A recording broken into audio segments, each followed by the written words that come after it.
of how one young boy, armed with literally nothing but this intense fascination for how things work, managed to turn constant failure and absolute rock-bottom odds into ultimate success. So, let's get right into it.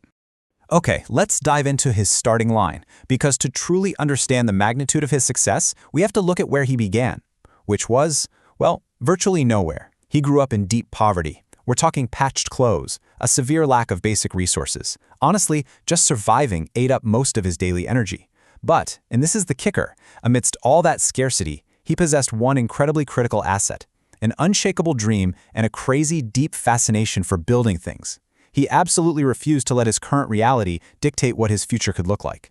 Now, as you can probably guess, having a massive dream when your pockets are completely empty tends to draw some pretty harsh attention.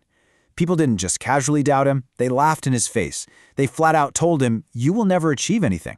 I mean, try to imagine the psychological toll of that for a second. You're already fighting this brutal economic reality, and on top of that, your peers are actively calculating your future to be a big fat zero. That is the exact point where most people would quietly pack up their dreams, put away their tools, and just surrender. Now, what's really interesting about this next part of the story is the choice he made. Instead of giving up, he completely refused to internalize all that laughter.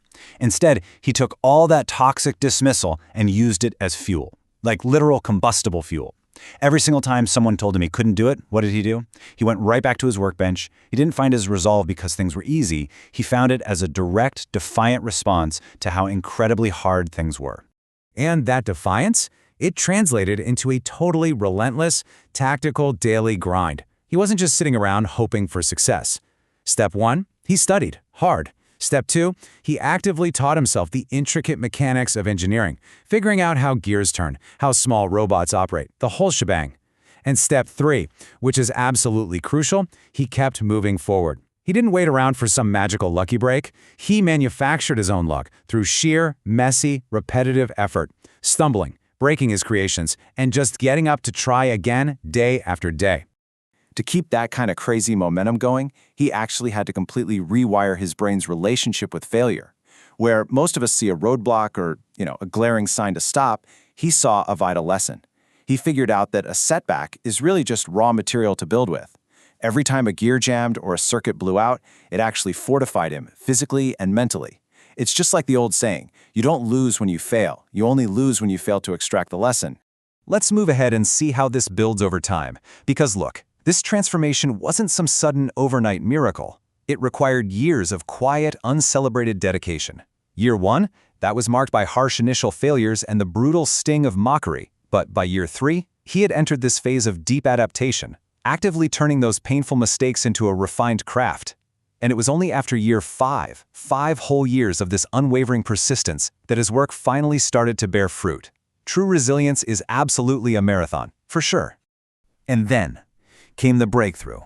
All that sacrifice, all those late nights hunched over the workbench, and all that gritty resilience finally culminated into reality. He achieved his goals. That same boy who was laughed at, the one everyone said would absolutely never amount to anything, actually crossed his finish line. His intricate creations finally worked. It is such a powerful, undeniable testament to what human determination can actually pull off when it's laser-focused and completely unyielding. But you know what's really beautiful about this? The story doesn't just end with his personal trophy. His journey created this massive, profound ripple effect. By achieving his goals against literally all the odds, he became a living, breathing blueprint for his peers. When his community saw what he did, especially knowing exactly where he came from and all the junk he had to endure to get there, it just completely shattered their own limiting beliefs. His victory became a shared victory. It proved to everyone that the impossible was actually within reach. And this brilliantly illustrates a point that debunks a massive societal myth. We are constantly told that being the smartest person in the room, or just being incredibly lucky, are the mandatory prerequisites for winning. But this kid's story proves the exact opposite. True success came from hard work and consistency. That's it.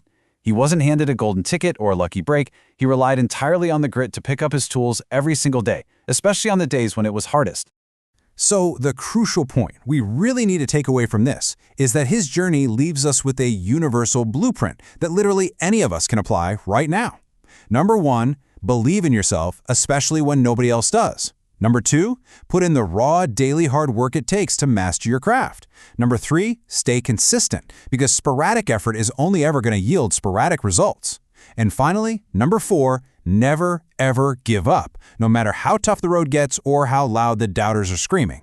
We've seen exactly how one young boy transformed his rejections into redirection and his setbacks into a staircase. He proved, beyond a shadow of a doubt, that failure is not the opposite of success. It is a fundamental, totally necessary part of the process. So knowing what we know now about the real mechanics of resilience, when you face your next inevitable roadblock, what will your next failure teach you?